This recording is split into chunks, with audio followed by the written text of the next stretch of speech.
This is a presentation of Northeast Streaming Sports. It just might be the greatest sports franchise in the history of sports. A place where legends are made, and there's always something to talk about. Get ready to immerse yourself in pinstripes. Start spreading the news, hosted by Paul Semendinger and E.J. Fagan, a couple of doctors with a prescription for Yankee fever.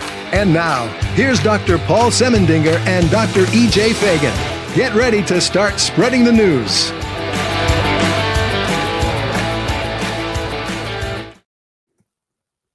Hello, everybody. That was a wonderful intro. We haven't played that in a while, but that's because Paul is not here, and it's me and Andy Singer. Andy, how are you doing? I'm great, EJ. How are you? I'm doing wonderful. We've had pitchers and catchers report. We've had videos of people playing long toss. We have some double play drills. Very exciting, which means that we are in the realm of spring training where something has happened, but nothing has happened. And so we've got a lot to talk about. We're going to talk about Frankie Montas. We're going to talk about the American League East. And we're gonna talk a little bit about the depth on the Yankees roster. I think something funky is going on, and we're going to figure it out. So, Andy, Frankie Montas, I don't know. I feel like this is completely expected, but he is out for probably the full season, if not, most of the season with arthroscopic shoulder surgery. His shoulder had been acting up since last summer. He had rested it multiple times, tried throwing, felt pain. We heard about 2 months ago that he was going to miss the first 2 months or so of the season, but there was no indication that anything had gotten better, that they knew what the problem was. And eventually they decided just to bite the bullet and do surgery. What is your reaction to losing Frankie Montas for basically the whole season? Yeah, unfortunately, as you say, it's something that I had kind of in the back of my mind. I expected at this point because the guy had proven multiple times last summer that with rest, it really didn't get a lot better. That, he rested, the velo was there, but he just wasn't feeling things. It still hurt. He wasn't able to stretch out. And when you start seeing things like that with a shoulder, one of the things that I think most people don't realize, normal people, we go to a doctor and they say, what's bothering you? And you say, well, my knee hurts. You go get an MRI and they can immediately see, well, everything here is clean. And here's this ligament that's not doing so hot. On a pitcher, and I pitched from basically childhood through my mid-20s. I don't know if what you could call what I did in my mid-20s pitching anymore, but it was pitching. And the truth is, if you do an MRI of my shoulder, if they compared it to a normal person's shoulder, you would look and say, your shoulder's Swiss cheese. Like, it doesn't look good. And that's what a major league pitcher's looks like. So for Frankie Montas, when they kept saying that there's nothing abnormal compared to previous scans, that just means that his shoulder is such Swiss cheese that you're not going to detect change without going in there. So it's obvious that from the reports that Dr. Neil Latreche, who's one of the best shoulder and elbow doctors in the country, looked and said, take 10 weeks off. And if it doesn't respond when you go back to throwing, we're going in to at a minimum scope it, but it could be a lot more than that. And obviously it's a lot more than that. So when I heard that he was 8 to 10 weeks behind, that told me immediately that, okay, the second he goes to throw from 90 to 120 feet, if he feels a grab, he's going in for surgery. So I think it's really good that the Yankees have two guys at the back end of the rotation in Domingo Germán and Clark Schmidt, who would probably be 3 and 4s on a lot of other rotations in baseball. So I think the Yankees should feel really good about that. But the flip side to that is that Frankie Montas trade looks really, really bad. And I think Paul would probably come close to calling me a Brian Cashman apologist, which I'm really not. But I think that most of the time he's taking calculated risks and he's taking assessments from the scouting community within the Yankee organization, and he's taking recommendations from the analytics community, and he's bringing the two together to come out with a diagnosis, and for the roster, that is. When it came to Frankie Montas, I think it's clear that the Yankees still struggle to evaluate players from a medical perspective, and that's becoming very worrisome. One of the points that I made last summer was that in acquiring Frankie Montas, clearly the Yankees know more about Frankie Montas's medicals than we do. You and I can sit on our various websites and write about Frankie Montas and his shoulder injuries. But in reality, neither of us have looked at the MRI, nor do we have the medical expertise to look at that MRI and say definitively what's going on. The Yankees should have that, and they consistently get that piece of the puzzle wrong, even after all of the changes they've made to their medical staff, to their training staff. So I think there's still a gap there, and I think Brian Cashman made a decision with incomplete or incorrect information, or he, threaded a needle hoping that a risk would work out. And in this case, it really didn't work. And he gave up pretty much all the Yankees' upper level pitching depth. Yeah. I think I think if he was healthy, there would have been a Sonny Gray trade, the second Sonny Gray trade. So Gray was required, then trade away, and he recouped some of that value. I don't know if all of Montas' struggles can be attributed to the shoulder problem. Maybe the Yankees just weren't really jiving with him. They kind of have a history of messing with the guy's pitch mix in a way that can be beneficial to see Clay Holmes, but it could be really bad to see Gray and Montas and some others we can talk about. And so I was never betting on him being any good. You're right. The trade doesn't look great anymore, but the Yankees probably wouldn't have any of those guys that they trade away in their rotation right now. I think Schmidt and Herman are better than them. But the Yankees do have a real depth problem now. They're probably going to need more than their 5 starters this season. We have Nestor Cortez, who's already suffering from a hamstring injury and is rehabbing it. Seems like he's doing fine. Will probably be ready to start the season, but things happen with pitching. You need a lot of pitching, and the Yankees now are one player short, and they're going to need to dig a little bit deeper. So I'd like to kind of go into the plan Bs. Who do the Yankees call up at various positions if things aren't going well? And let's start with pitching. One thing I want to note though, and this is going to kind of, I think, come in. I want to try to identify these players as we talk about the various positions. The Yankees have a weird 40-man roster situation right now. They currently have 40 players on the roster, so that's the max. 3 are going to the 60-day DL as soon as they can. Those are Scott Efros, Luis Gil, and Frankie Montas. So those 3 guys are gone basically for the season. Maybe toward the end of the season, we'll see some of them. But for the most part, that's 3 spots that are available to them. Then they have Albert Abreu, D.V. Garcia, Estevan Florial, who all are out of options.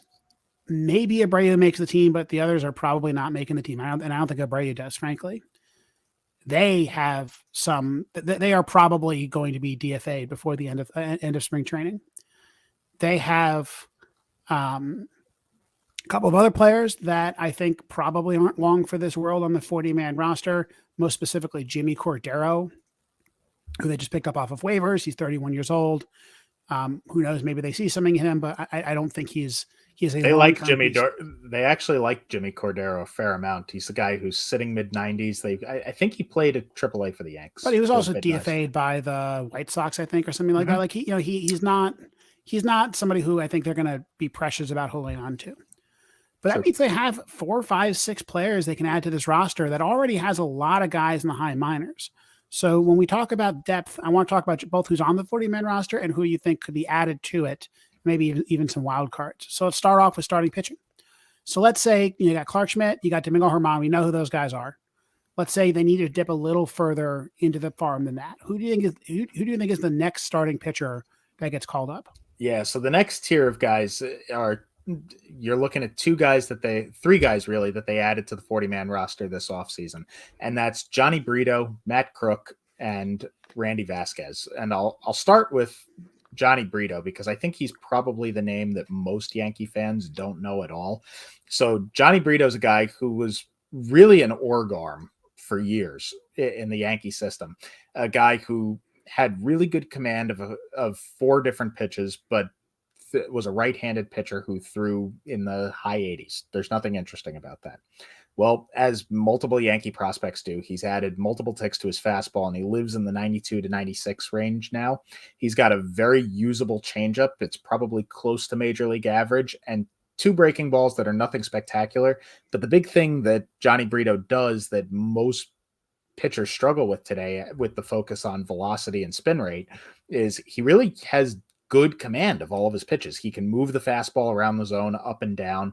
He can spot bury the changeup low, and he can throw both his slider and his curveball. One's kind of slurvish, but it's really two separate pitches.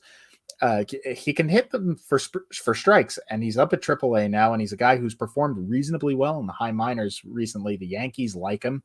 Multiple scouts, admittedly unnamed scouts, but people who are aware of the Yankees thinking have been quoted in newspapers for over the last year to say the Yankees really like Johnny Brito, and they really do think he can be a solid back-end starter in the major leagues. So he's a guy that's a really nice depth piece for the Yanks this year.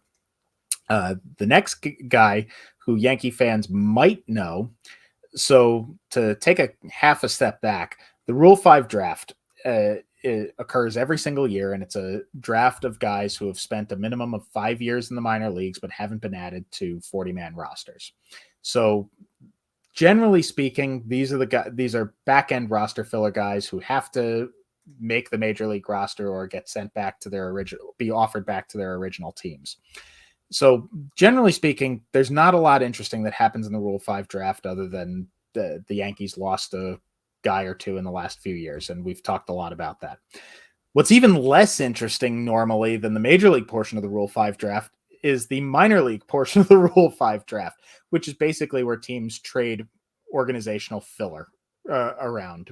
Guys who have been stuck in the minors for a very long time, don't have a lot of use anymore within that organization, and are looking for another opportunity. So the Yankees selected Matt Crook 2 years ago from the Tampa Bay Rays, and he was seen as org filler. He's a right-handed pitcher who at the time threw in the high 80s with really good breaking stuff. He's got an absolute wipeout slider, but it really didn't look like it would translate to the major leagues, particularly because he didn't have the traditional command profile of a starting pitcher. So in the Yankee system over the last year and change, his command has ticked up, at least with his fastball. His fastball now lives close to the low 90s, which makes that slider fastball combination play up a significant amount. The slider remains a wipeout pitch that he can locate to both sides of the plate. He's got a really funky delivery, so the velocity plays up a grade higher than its velocity, and he's got a usable changeup, and he even flashes a curveball occasionally, but I really don't think that's a great pitch. But he's a guy that actually, before the injury to Montes, I'd have said is a dark horse candidate for the Yankee bullpen, because he's a guy who can be counted on in long relief because he's built up enough to do things like that. And the stuff plays up in a really interesting way, I think, if you use him out of the bullpen. And he has options, right? That's one thing to think about, is no one that the Yankees might send down right now on the major league roster other than Schmidt actually can be sent down, and they're going to need it, right? They're going to have a game that goes long, and they need one or two relief pitchers. And so Crook and Brito feel like those guys, like they're going to be back and forth all season. Yep, exactly. So I think those are your first two options for the Yankees in the rotation. The third option is probably the one that's the most interesting. And admittedly, I'm much higher on this third guy than I think most talent evaluators are, having watched him pitch. I just think the stuff is really good, and he's got a lot of fire when he pitches, so I like him. Randy Vasquez, who threw 8 no-hit innings in the AA championship last season. He's a guy that stat heads like you and I have heard about for years, because he's got one of the highest spin breaking balls in the Yankee system, peaking at just over 3,000 RPM, which in a no spider tack world is almost unheard of. He throws in the mid 90s, lives in the low 90s, but he can get it up there to 96, 97 when he needs it. And I see a lot of evidence that the guy is learning to pitch. He's not just throwing the ball. His delivery is than some of these other guys too. Right, yeah, so Crook is 27. He's 23. Yeah, I was going to say, I think Vasquez is 23. Brito's 24, if I'm not mistaken. So both of those guys, both Vasquez and Brito, are relatively 25. young. 25. Okay. So Vasquez is a legitimate prospect. I think he's at the very least at the fringes of the top 10 Yankee prospect, most top 10. He's in like 7 to 10 in basically every list. Yeah. Yeah. So he's a guy that's on the back end of that list. I think that most of the talent evaluators I trust think that eventually his home is short relief. He's a guy that probably slots in as a setup man eventually. Basically, I think he's got the big curveball and can strike guys out. Yeah, that's the big thing, and it's not really, most of that evaluation is on the back of the fact that his delivery is kind of rough. I think he smoothed it out enough and it's repeatable enough at this point where he might be a 5 and dive guy in the major leagues, and the stuff is good enough that he can turn a lineup over. I think he's starting to show it in the high minors, and he's a guy that if he starts to put it together, could move through AAA reasonably quickly and make himself an option by May or June. All right, so now we get into the emergency situation. So, oh no, Brito is not enough. Vasquez is not enough. Matt Crook is not enough. Domingo Herman, Clark Schmidt. We're diving deep. Who do you think comes up next, or maybe do you think could jump some of these guys? Maybe those are separate questions. If the Yankees need another player. So when we talk about pure talent, and we look at both the 40-man roster and the non-40-man roster options, I'll start with a 40-man roster option, and then I'll go with the surprise name. So the 40-man roster option is Yoendrys Gomez, and he's a guy who Yankee fans may or may not know. If you watch the guy pitch once, you look and you say, this is a major league pitcher.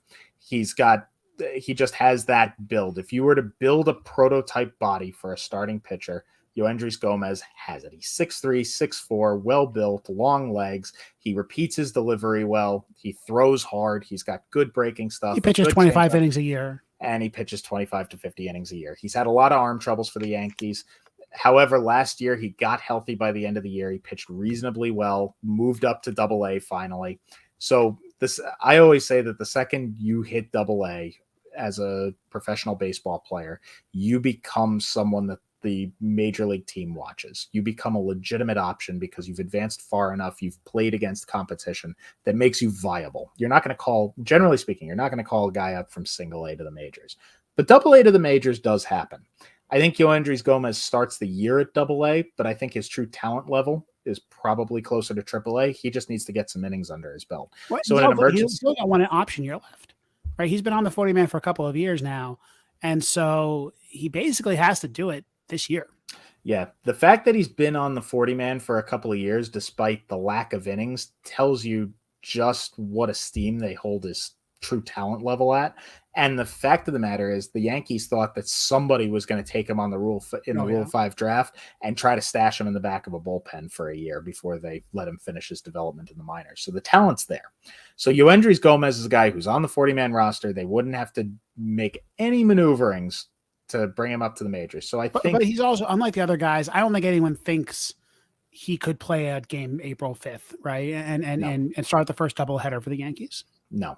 I don't think that's realistic. So that's the big distinction with the guys that we're about to talk about. These are not people that on April 5th could get through 4 innings in a major league game. And realistically, the Yankees have enough options that they don't need to take a swing at somebody that early. We're pushing the red button if we're talking about any of these guys in April. So Yoendrys Gomez is that first name. The second name that I think we need to talk about, just so our viewers understand that Joey Gallo was not entirely useless as a Yankee. So Joey Gallo was traded to the Dodgers, and he brought back a guy who was in the middle of the pack of the Dodgers prospect list. He's somebody who didn't garner a lot of attention, but that's really because the Dodgers just farm prospects out. They grow them on trees, and they just spit out good major leaguers constantly. So Clayton Beeter's a guy who was hidden in the Dodgers system, but he immediately becomes one of the best pitching prospects in the Yankee organization. Okay, explain to me why you've done this on the other podcast before. Why is Clayton Beeter not terrible? Because I look at his stats and I go like, I don't think this guy's any good. I mean, he has. I mean, bring his stats up, but like they're not. He does not look like the player you are describing to me. Yeah, so I agree. When you look at his stats, there's nothing impressive there. He's another guy, averages 2 to 3 innings a start, good strikeout numbers. Control was really bad in the Dodgers organization. And was elite after the trade, right? We should be specific there. He had an ERA under 2 after the Yankees got him. But an ERA were 5 before the Yankees got him. And, there's not a huge sample of activity after that. Yeah, so really, all the Yankees did, is, as near as I can tell, I've evaluated video of Beater playing in the Dodgers organization. I've evaluated video of him playing in the Yankee organization. He's made some minor changes to his delivery. He's very athletic, so he's a guy, but he's a guy with a lot of levers and pitchers with a lot of levers. Yankee fans will remember Dellin Betances, a guy with, this is a bit of an exaggeration when we're talking about Beater, but guys with very long levers have a really hard time learning to repeat their delivery. Dellin Betances never managed to do it, but his stuff was so good that it didn't matter, that they could throw him out of the bullpen. But he was a guy who needed to pitch a lot to even be able to throw that one inning and outing every couple of days. Clayton Beater's the same type of pitcher, but he's got a full arsenal of pitches that He's a starter. allow you to dream on him as a starter. Big fastball. This is a guy who, if you threw him out of the bullpen, I guarantee you is throwing 100 miles per hour. I've never seen video of him working out at whatever driveline baseball type studio he's working out at, but I'm sure that in those bullpen sessions where he's just letting it eat, he's throwing 100 plus. So he's a guy who lives in the high 90s. He's got, when I talk about Matt Crook's wipeout slider, Clayton Beater has a wipeout slider that's 5 to 6 miles per hour faster than Matt Crook's fastball. I mean, it's just ridiculous. He throws at 92 to 93. Sometimes it's closer to a cutter when he throws it that hard, but it's between 88 to 93 miles per hour. He varies the shape. He can pitch.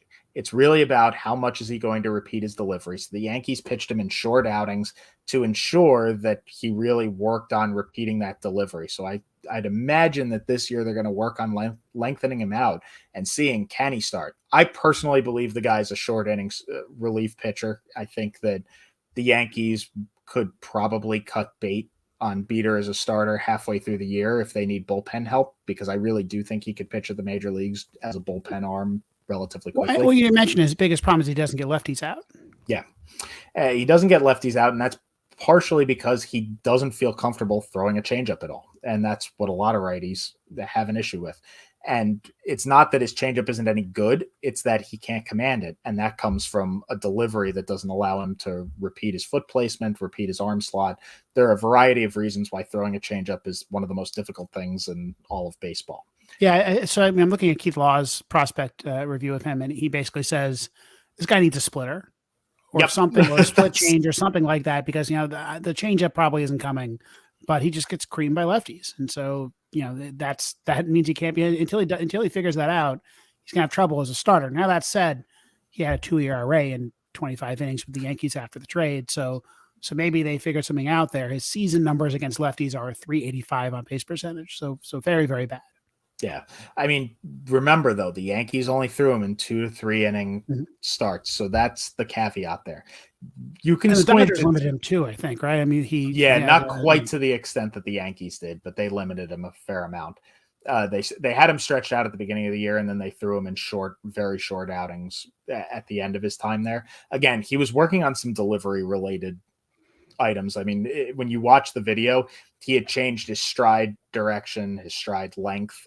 So some of that footwork, it takes a lot of focus to get that honed in. So they started him on short stints, and I think the Yankees continued it for that reason. So I really but you're going to see him in spring training. Yep, he's going to probably pitch, you know, the last 2 innings of some game pretty soon. You probably haven't seen video on him since last fall, is my guess. Yep. So what are you going to look for? Like at what point do you go like, oh, he's a starter? I want to see a third pitch. Yep.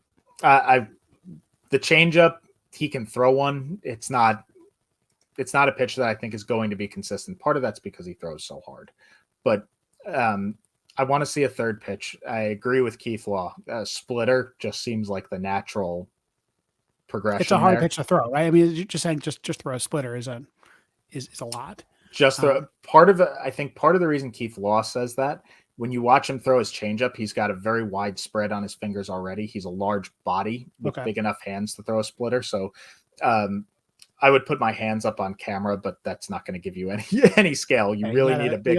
You gotta stretch your fingers across to do. Yeah, you really need big fingers to throw a splitter.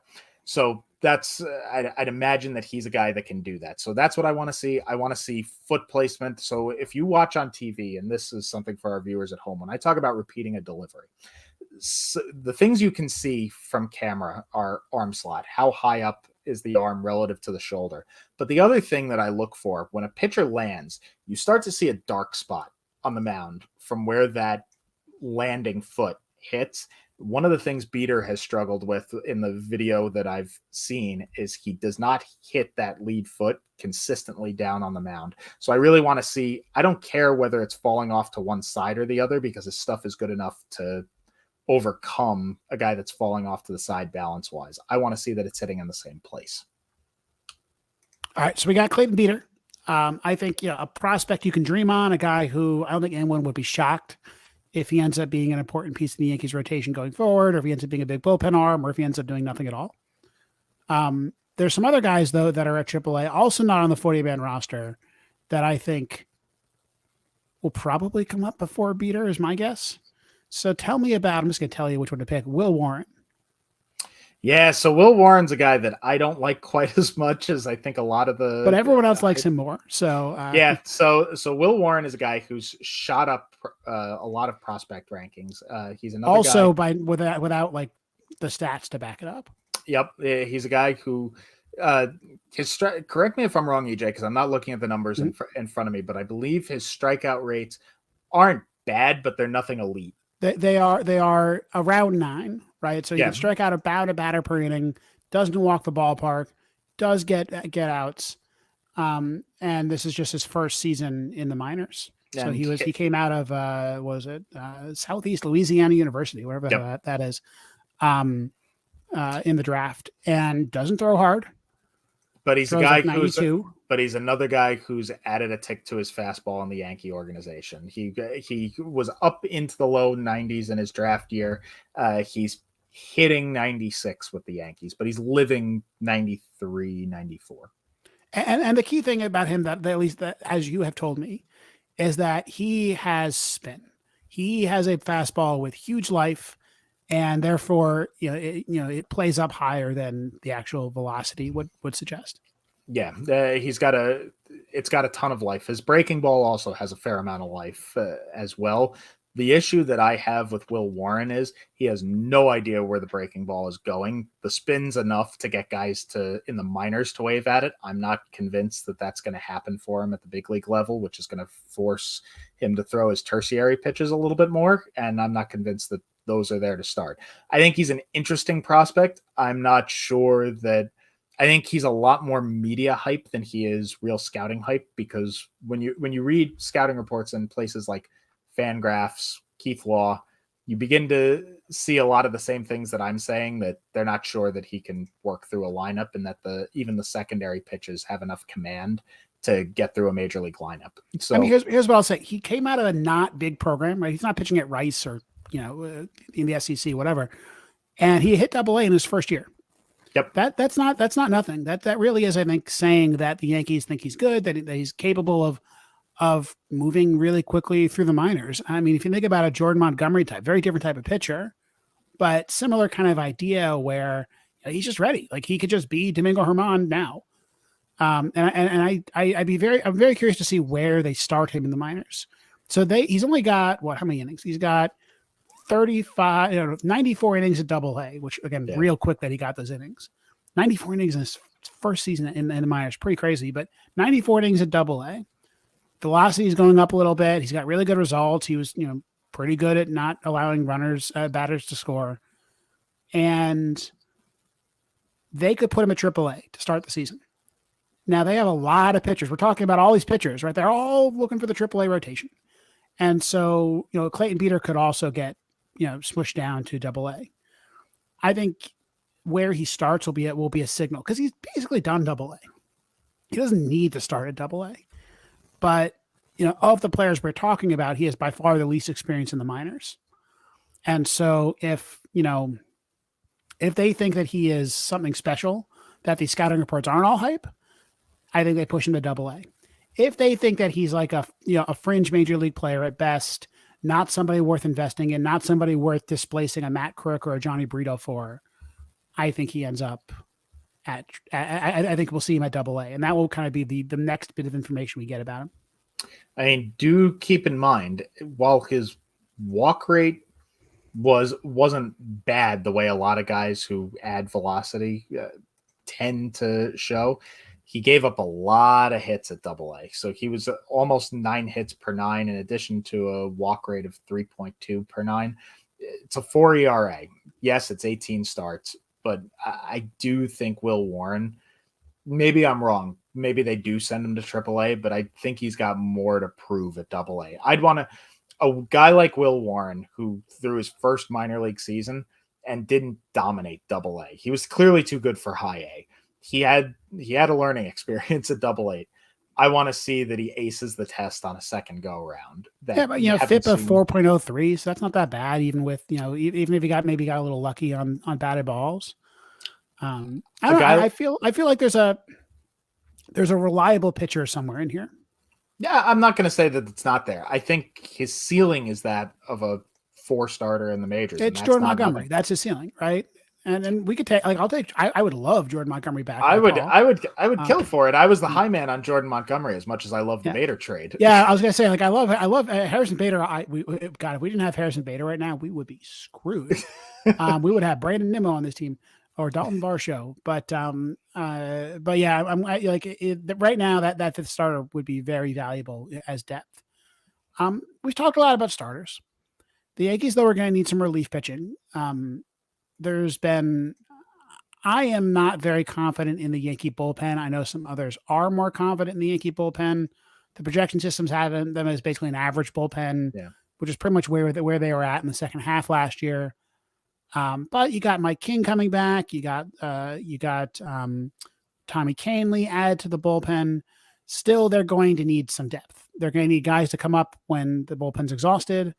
And I think a few of these guys just aren't going to be great. I wouldn't be shocked if 1, 2, or 3 of Lou Trevino, Clay Holmes, and Jonathan Loaizaga end up essentially being non-entities by midseason. All of them have a lot of question marks coming into the season, so we got to call some guys up. And there are some names down in the minors to call up. Now, all the guys you just talked about are potential bullpen guys. We've gone over them. We don't have to talk about them as potential bullpen guys, but obviously starter conversions are very common. There is not a Ron Marinaccio in this group. There's not a person, except for maybe Clark Schmidt as a player we all know is a potential short reliever who is ready to go, has the experience, has dominant stuff, is basically a relief pitcher in waiting. But there's a lot of interesting players. So let's say Albert Abreu gets booted off the roster, Deivi Garcia gets booted off the roster, and the Yankees need to add one player, and let's assume it's not Clark Schmidt, one player to the roster. Who do you think that player is? That's a really good question. My issue is I think the guys that are going to get added to the 40-man are going to... We've already talked about it. I think we've already talked about them, and I think that more so it's going to be position players. Because remember, Anthony Volpe isn't on the 40-man. Austin Wells, I don't believe, is on the 40-man. These are guys who I think make their major league debuts in... And we'll talk about those coming up. Well, just relief pitching. I mean, I think Greg Weissert is the first guy you add. Is Greg Weissert not on the 40-man? He is on the 40-man. I don't mean the 40-man. I mean the 25-man. Oh, the 25-man. Right? Yeah, So Greg makes the Weissert's majors, an right? obvious. Yeah, right. Yeah, So I think Greg Weissert, if you look at his stats over the last couple of years, just dominance, right? Just absolute dominance in the minor leagues. Is a little bit older. Not a guy who I think was really on anybody's radar other than the ERAs below 2. Hits the majors late last year. I mean, I don't think he looked awful, but didn't look good. His expected ERA is actually not bad. It's under 3. I think he looked nervous. I think that, and that's really what it was. What I was shocked by was just how good I had heard about the slider. I'll freely admit, I had not watched Greg Weissert down at Scranton. No idea who he was. Yeah, AAA. I see the AA and single A teams a fair amount living in New Jersey, but Scranton's a bit of a ride for me, so I don't get out there. But Greg Weissert's slider is every bit as good as somebody had told me it's a Frisbee, and it's way better than a Frisbee. That's a true 70+ grade slider on the 20/80 scouting scale. So that pitch alone gives him an opportunity to be that good. So you got him. I think could break camp. The Yankees late last season, when they called Weissert up, I think he had the right to be nervous because they were putting him right into high pressure situations because they had nobody to pitch. Mm-hmm. That's not fair for him. And, I think he certainly deserves another chance. This is not a Ryan Weber situation where he came in and was pitching in the 8th and 9th inning of games in August. Yeah. So. When all the pressures on in the world, when the Yankees are losing every game, there's just no win situation for him. If he gets to be the last guy in the bullpen, I think that you'll actually get to see what his stuff is like. He's on the 40-man already. That's a pretty easy call up. We can talk about Jimmy Cordero, but that's kind of boring. So I want to talk about these non-roster invitees. So the Yankees have a bunch of guys in camp who are not on the roster, but are invited and will compete for jobs. Among these many players on the camp, I'm gonna read their names. I want you to tell me which are the interesting ones. Tyler Danish, James Norwood, Ryan Weber, Matt Bowman, Ian Hamilton, DeMarcus Evans, Nick Ramirez, DJ Snelton. Who is interesting in that group? Well, I think you and I both have the same name there. DJ Snelton. What the hell? Now, we mentioned him on the podcast last week, on the show last week, I should say, but I want your opinion on this because man of mystery. Who the hell is this guy? Tell me about him and what do we know about him? Well, I'll be honest with you. I don't know a heck of a lot about this guy, which is a rarity for me when it comes to pitchers. I know almost nothing about him. He's got a career ERA of 10.38 and a 2.77 whip over 4 1/3 innings. I know one thing about and he pitched for San Francisco in 2018. The one thing I know about him is at 2 a.m. when I couldn't sleep a couple of weeks ago, I saw one video on Twitter where he's throwing 99 plus and the ball just exploded out as a 6'6" lefty. Yeah, 6'6", 240-pound left-handed pitcher. He's that 99 mile per hour fastball probably looks like 102 with the extension that I saw out of him. So that's interesting. I want to see what he looks like in spring training. I'm kind of excited. Yeah. So last time he played organized ball was 2019. Now he had signed a minor league deal in 2020, but the minor leagues didn't happen in 2020. As far as I can tell, and this is really hard because he doesn't have a big public profile, Snelton has been basically working at like a driveline baseball like coaching organization and I guess throwing, right? And I guess in 2021 is when he had that video when he was throwing 99. I guess the Yankees saw it. Maybe he was working with some other Yankees players. Is it like, who the hell is this guy? We compared him to the Jim Morris from The Rookie. Paul and I, when we talked about him, I just okay. Tell me, pitching expert, you tell me this. Can he just 6'6", 99 just play is that just enough? Like, can he just play in the majors? Are the Yankees just it's just like they did in The Rookie, right? Well, lefties, 6'6" lefties don't throw 99 that often. So go for it, right? I mean, I'll tell you that if he weren't 6'6" and left-handed, I'd say no. The fact that he's 6'6" and likely gets the extent, if it's anything like the video that I saw, he's getting a ridiculous amount of extension. So he's finishing pretty far down the mound. So again, that 99 looks like it looks more like a Aroldis Chapman. It's fastball only and coming from the left side like Chapman. Is that enough? He needs something to at least fake it at a minor league level as a secondary pitch. And he needs to be able to pretend he can find the plate. But if he can do those things, yeah, he's viable. So he's been working for Good Baseball, GUD, Good Baseball, which is wonderful. And I'm trying to find the video. Mac, I'm wondering if we can put this on air. I want to see. I want to show this video, but I gotta. I actually have to find it. Let's see, DJ Snelton throwing here. I'm going to keep looking for this for a second. Can you tell me, is there any other players you can think of that kind of fit this profile of just was out of baseball for a couple of years and all of a sudden is back? He's not that old. He's not Jim Morris, 38 years old, being a substitute teacher. He's 27. I mean, you and I were growing up in northern New Jersey when Aaron Small pitched for the Yankees, but he didn't throw anywhere close to that hard. He was selling insurance. So a small story. Was he out? Yeah, he was out. I think he had gotten passed around a little bit, pitched a little bit at AAA and maybe the independent leagues, and finally gave it up. He was selling insurance, and the Yankees had a relationship with his agent, and because he was still throwing. And next thing you knew, he wound up pitching for the Yankees. I believe that was the story on Aaron Small, or at least that's how I remember it as a kid. But he didn't throw anywhere close to that hard. I think Aaron Small on a good day threw 90, 91. So I'm looking around for this video. I've got him throwing 100 in 2020, saying he's going to throw 101 if he keeps trying hard.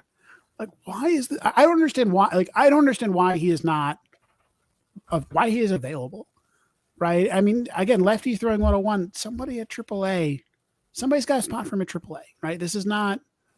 There were other teams that were able to do this. Maybe he just has no control, right? Maybe that's the problem. Is that he's got nothing. Yeah, I mean, that's so when you watch, like, you and I talked a little bit about this before the show tonight, and there are a ton of, like, when you and I first started talking about pitching together years and years ago, this goes back to 2016, 2017, when you and I first met. Driveline Baseball was pretty much the be-all, end-all of pitching studios, right? It's where the Yankees, the Reds, a whole bunch of other organizations got their pitching brain trusts and how to build velocity. The Yankees do it. The Dodgers do it reliably. There are a couple of other organizations, and it's all because they've implemented Driveline Baseball-like velocity programs. What's happened since that time, since you and I started talking about it in 2016, 2017, there are like hundreds of Driveline Baseball-like institutions, all with their own methodologies for building velocity, looking at spin. But they've moved beyond velocity. They're looking at spin rate. They're looking at movement. They're talking about pitch design. Like we talked a little bit on this show, I believe, last year about Desi Druschel and the Yankees pitch design coach. And that's something that all of these studios have now. So when you watch videos on YouTube, a lot of these pitching studios post their videos and their methodologies and show pitchers working out. For instance, Tread Athletics is a big one. It's almost becoming Driveline light. Clay Holmes works out there. Mike King works out there. They post bullpens over there this offseason, which is how I know both Mike King and Clay Holmes are already throwing in the mid-90s in the offseason. But one of the things that you see are velocity days at all of these institutions. So there are velocity days where the only goal for these pitchers is to throw it as hard as they can off of the mound to try to gain velocity. And they're letting it eat. They're grunting. They're yelling as they throw. And what you notice when they're throwing that way is they have no idea where it's going. You see the catcher setting up over the middle of the plate and flailing his arms to try to catch it because there's no point in calling for a location.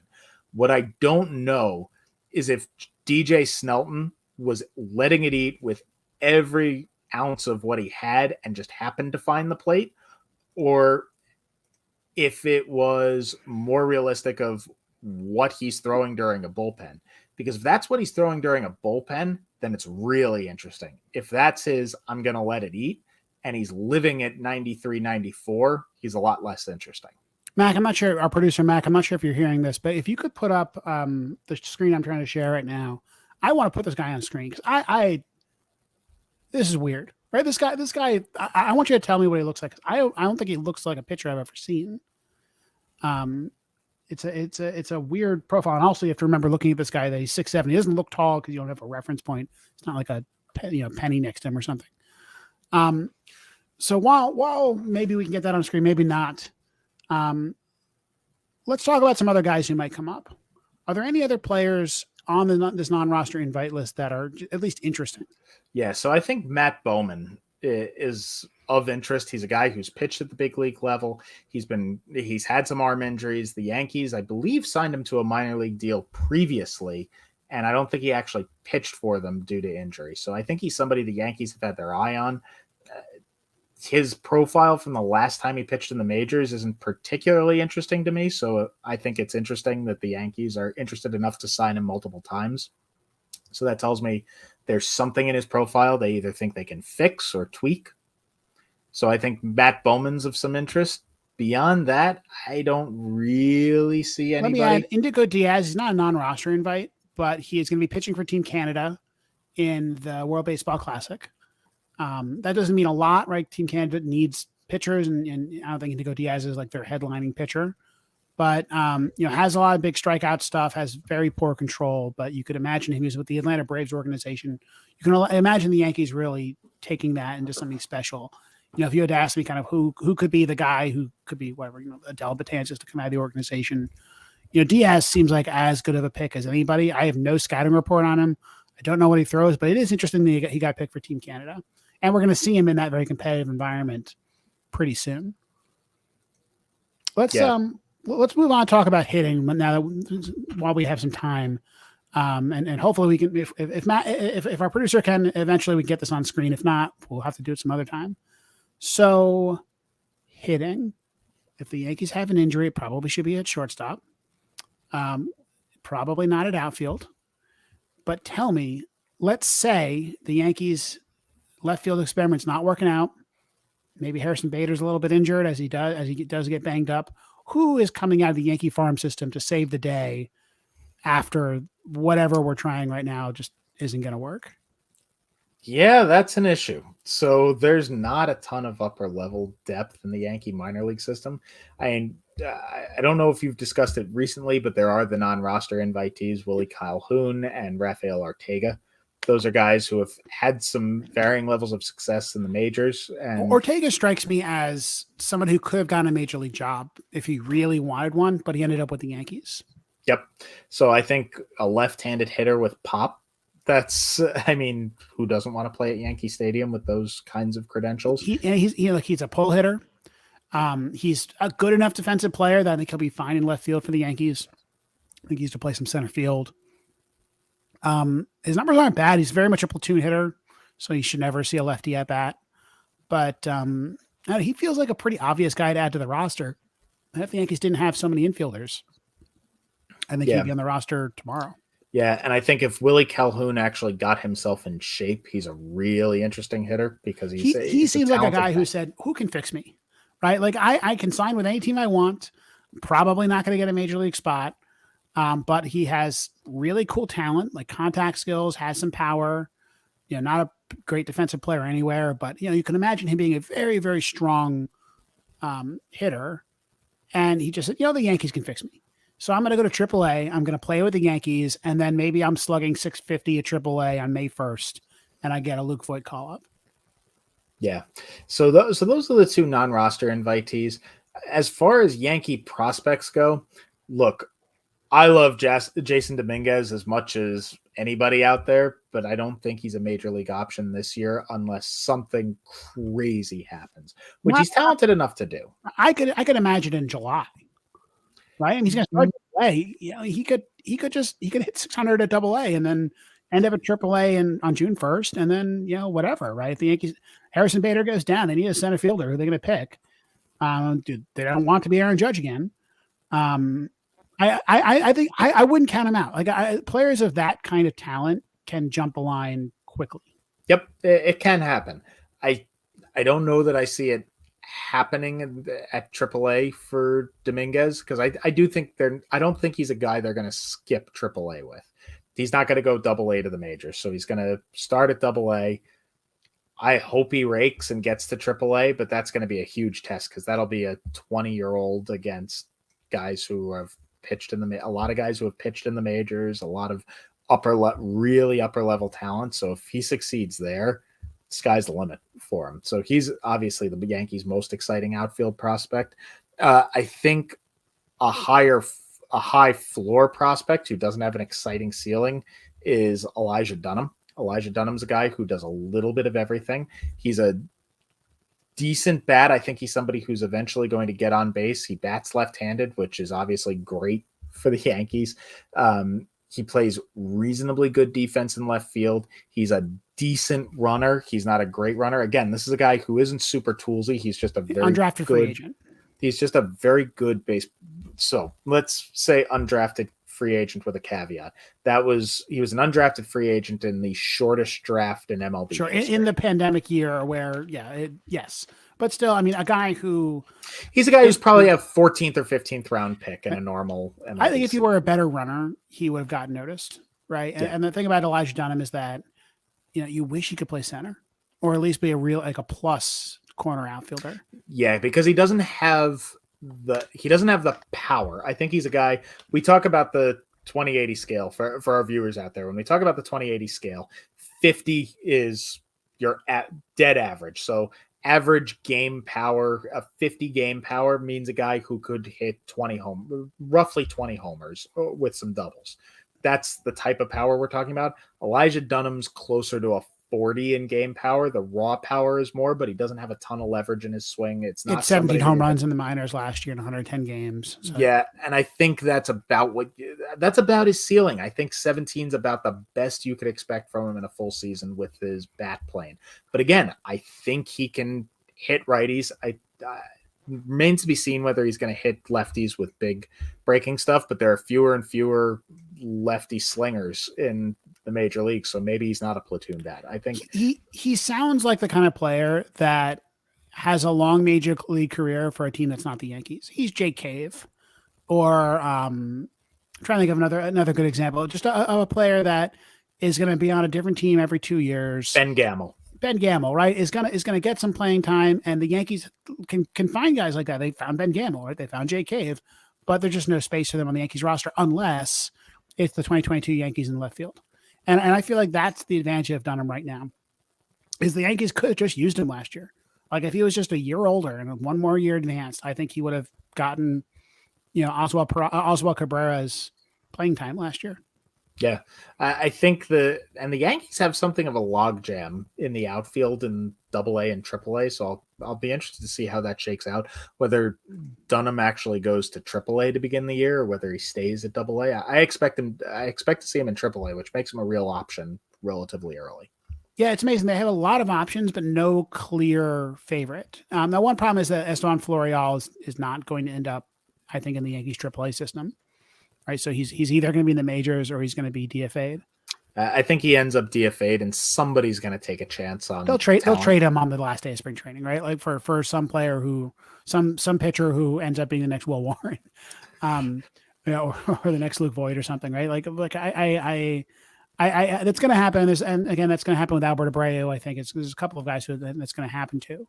This lineup is begging for a 2019 Luke Voigt, like first half 2019 Luke Voigt. If they could find somebody to do who that. Can play left field and not first base, right? That's I feel like they have tried that with some guys. I think that's their, not their Rafael Ortega pick, but their God, my brain's not working on me. They're the guy from the Rangers, Gallo. What's that? Joey Gallo? No. The prospect, the young guy they just signed. Their Willie Calhoun pick. Willie Calhoun, yeah, right? yeah. They also have Michael Hermosillo, who's kind of in that same bet. I'm sure some of these guys will opt out of their contracts, and so they won't all be at AAA.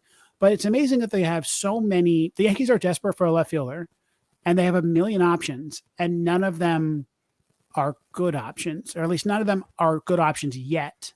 And I think the hope is that just one of them has the breakout. One of them just responds well to Yankee coaching, or just gets a little bit older and hits well enough that he ends up as the default choice at left field. I'll tell you one non-roster invitee we haven't given the time of day to, and the analytical part of my brain says, no, there's no reason to find any interest in him. And that's Billy McKinney. Yeah, I have no interest in Billy McKinney. So tell me, why should I have interest in Billy McKinney? Yeah, exactly. Yeah, you and I didn't have interest in him when he was a Yankee prospect. When we covered it seems that like he's going to be deadline. a great AAA guy who you call up after everybody gets injured. Yeah, and actually the Yankees did exactly what they needed to do. They rebuilt his prospect status, and then they dealt him for whatever they could get. But the reality is there was something interesting in Billy McKinney as a prospect, and that's the fact that he made a ton of contact.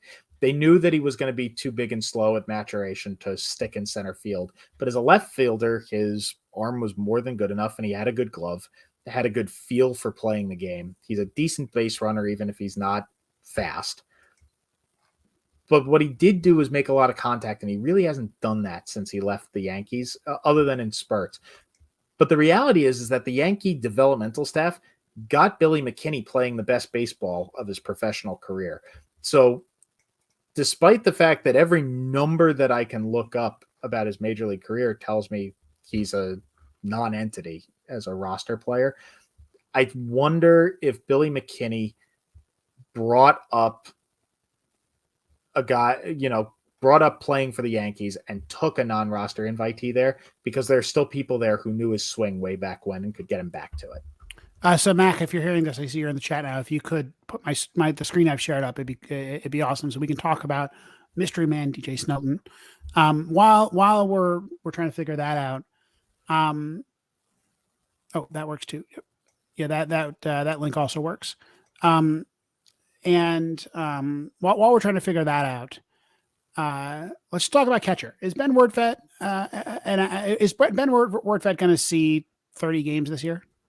Yeah, I think so, because I think Trevino is. I don't think it's going to work. I think they caught lightning in a bottle last year. I think the one thing that Trevino's, and I really like Trevino as a player. He seems like a cool he won guy. the Platinum Glove star last year, right? So yeah, but he won the Platinum Glove in a year where guys didn't steal bases. I think there are going to be a significant increase in stolen base attempts this year, and he's one of the worst throwing catchers in baseball. Yeah, I mean, it's going to be a problem, I think, for the Yankees, and the Yankees, I think, are well positioned to take advantage of it in some ways. Like, I think the Volpe and Peraza types are going to look pretty good, but some team, like, I don't know, pick a fast team is going to. Oh no, Matt, can you actually put the screen up so I can actually show the video so we can talk about it? I just think that I think the Yankees. I think some team is just going to like turn out to be way faster than we remembered, and just run around the bases over everybody.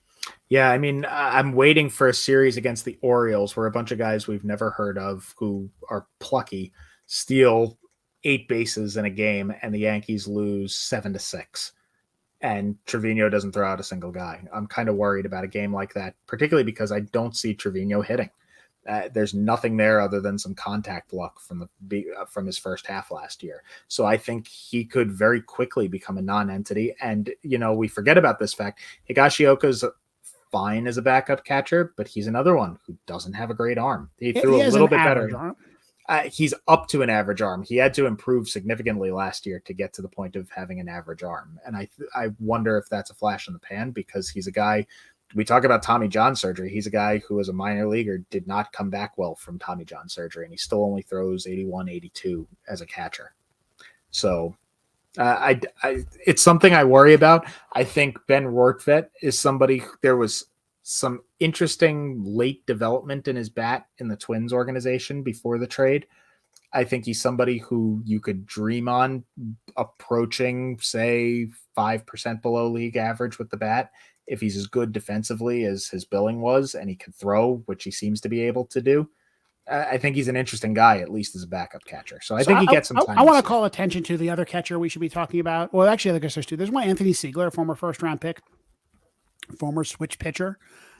Still listed as throws from both sides on the Yankee website. I'm just saying, he could be a switch pitching, switch hitting catcher. But a very strong defensive player, and was actually sneaky good offensively last season in the minors. But the player I want to talk about is a player. I'm going to take just a little bit of credit. We've got 3 minutes left. I'll take some credit. And the credit I'm going to take is that I called Anthony Gomez before anyone else. Mostly just because I saw someone say he throws hard, and he had a fun Twitter account, and it seemed like he could hit okay. Keith Law has ranked him the number 5 prospect in the Yankee system. Now, others have not ranked him nearly that high. Hey, Mac. Others have not ranked him nearly that high. But he is he's probably the best throwing catcher in baseball anywhere right now. If you look at kind of there we go. I'm trying to get it up for you, buddy. All right, we're trying to get it up for so we can analyze his pitching in the last minute of I'm trying to get it up, BJ.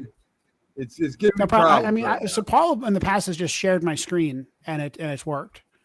So I've got screen sharing going on right here. Right. I can't get that sucker up for you. We may have to do this next time. Can you see it or hear it? I can't see or hear it at all, but right. But we'll have to do this another day because I think fine. But Andy, thank you so much for joining me. We'll have you back on to live analyze the one video existing of DJ Snelton. He is the player I'll be watching for in spring training. Besides him, who are you watching for? That first week of spring training where we're going to see 9 players at each position a game. I want to see Anthony Volpe play shortstop. I want to see him have a huge spring, and I want to see him start April as the Yankee shortstop. Okay, tell me I'm crazy. I want to see Anthony Volpe play left field. Yes, you're crazy. I'm going to call it. I'm just going to call it. The Aaron Hicks experiment doesn't work out. Oswald Peraza is looking incredible. There's no room in the Yankee infield. And so May 1st, Anthony Volpe starts taking games in left field. That's that's what I'm calling for this season. If I'm right about that, then I'm right. But that's all we have to say for today. We are at an hour. Mac, thank you so much for producing. Andy, thank you for joining us. We'll be back next week. Paul will be back with a show. Thank you so much for tuning in for the Start Spreading the News YouTube podcast. Take care, guys. Great show. Yeah, thanks. I think we're live still.